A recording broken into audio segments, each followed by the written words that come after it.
ನನ್ನ ಹಿಂದಿನ ವಿಡಿಯೋದಲ್ಲಿ ನಮ್ಮ ನಟಿಯರು ಮಿಸ್ ಮಾಡಿಕೊಂಡಂತ ಸಿನಿಮಾಗಳ ಬಗ್ಗೆ ಮಾಹಿತಿ ಕೊಟ್ಟಿದ್ದೆ. ಕಾಮೆಂಟ್ ಬಾಕ್ಸ್ ಹಾಗೂ ಡಿಸ್ಕ್ರಿಪ್ಷನ್ ಅಲ್ಲಿ ಲಿಂಕ್ ಹಾಕಿರ್ತೀನಿ. ಟೈಮ್ ಇದ್ರೆ ಒಂದ್ಸಲ ಆ ವಿಡಿಯೋನ ಕೂಡ ನೋಡ್ಕೊಂಡ್ ಬನ್ನಿ. ಇನ್ನು ಈ ವಿಡಿಯೋ ಅದರ ಮುಂದುವರೆದ ಭಾಗವಾಗಿದ್ದು 2000 ಇಸವಿಯ ನಂತರ ನಮ್ಮ ನಟಿಯರು ಮಿಸ್ ಮಾಡಿಕೊಂಡಂತ ಸಿನಿಮಾಗಳ ಬಗ್ಗೆ ಮಾಹಿತಿ ಕೊಡ್ತೀನಿ. ತಡ ಮಾಡದೆ ವಿಡಿಯೋ ಸ್ಟಾರ್ಟ್ ಮಾಡೋಣ ಬನ್ನಿ.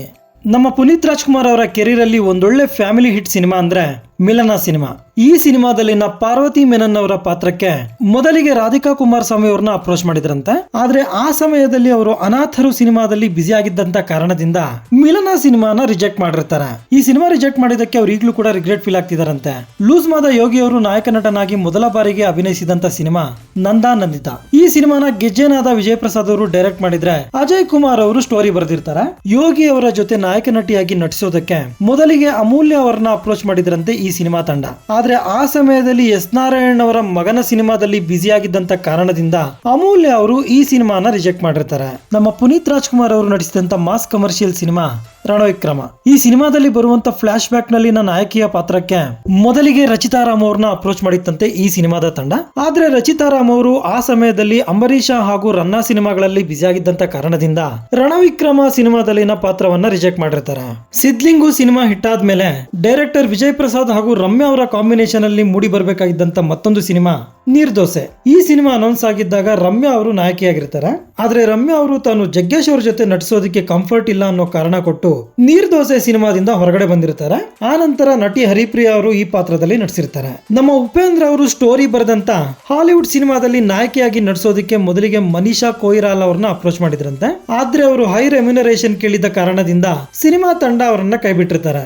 ನಮ್ಮ ಶಿವಣ್ಣ ಹಾಗೂ ಓಂ ಸಾಯಿ ಪ್ರಕಾಶ್ ಅವರ ಕಾಂಬಿನೇಷನ್ ಅಲ್ಲಿ ಬಂದಂತ ಮತ್ತೊಂದು ಸಿನಿಮಾ ಭಾಗ್ಯದ ಬಳೆಗಾರ. ಈ ಸಿನಿಮಾಗೂ ಕೂಡ ಅಜಯ್ ಕುಮಾರ್ ಅವರೇ ಸ್ಟೋರಿ ಬರೆದಿರ್ತಾರೆ.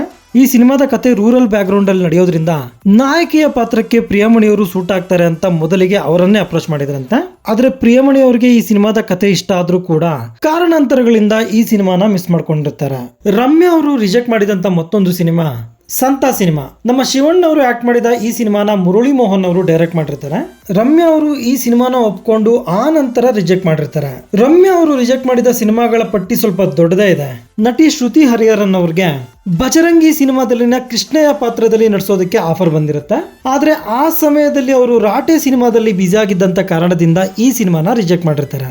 ನಮ್ಮ ಕ್ರೇಜಿ ಸ್ಟಾರ್ ರವಿಚಂದ್ರನ್ ಹಾಗೂ ಜೂಹಿ ಚಾವ್ಲಾ ಅವ್ರದ್ದು ಸ್ಯಾಂಡಲ್ವುಡ್ ನ one of the best pair. Sudeep ಅವರ ಮಾಣಿಕ್ಯ ಸಿನಿಮಾದಲ್ಲಿ after a long time Juhi Chawla ಅವರಿಗೆ ಮತ್ತೆ ರವಿಚಂದ್ರನ್ ಅವರ ಜೊತೆ ನಟಿಸೋ ಆಫರ್ ಬಂದಿರುತ್ತೆ. ಆದ್ರೆ ಸುದೀಪ್ ಅವರ ತಾಯಿಯ ಪಾತ್ರದಲ್ಲಿ ನಟಿಸೋದಕ್ಕೆ ಅವರು ನಿರಾಕರಿಸಿರ್ತಾರೆ. ನವೀನ್ ಕೃಷ್ಣ ಅವರು ನಟಿಸಿದಂತ ಧಿಮಾಕು ಸಿನಿಮಾದಲ್ಲಿನ ಅವರ ಅತ್ತೆಯ ಪಾತ್ರಕ್ಕೆ ಖ್ಯಾತ ನಟಿ ರಮ್ಯಾ ಕೃಷ್ಣ ಅವರನ್ನ ಅಪ್ರೋಚ್ ಮಾಡಿರ್ತಾರೆ. ಈ ಸಿನಿಮಾದಲ್ಲಿನ ಅವರ ಪಾತ್ರ ಚೆನ್ನಾಗಿದ್ರು ಕೂಡ ಹೊಸಬರ ಚಿತ್ರ ಅನ್ನೋ ಕಾರಣಕ್ಕೂ ಏನೋ ಅವರು ಈ ಸಿನಿಮಾನ ಒಪ್ಕೊಂಡಿರಲ್ಲ.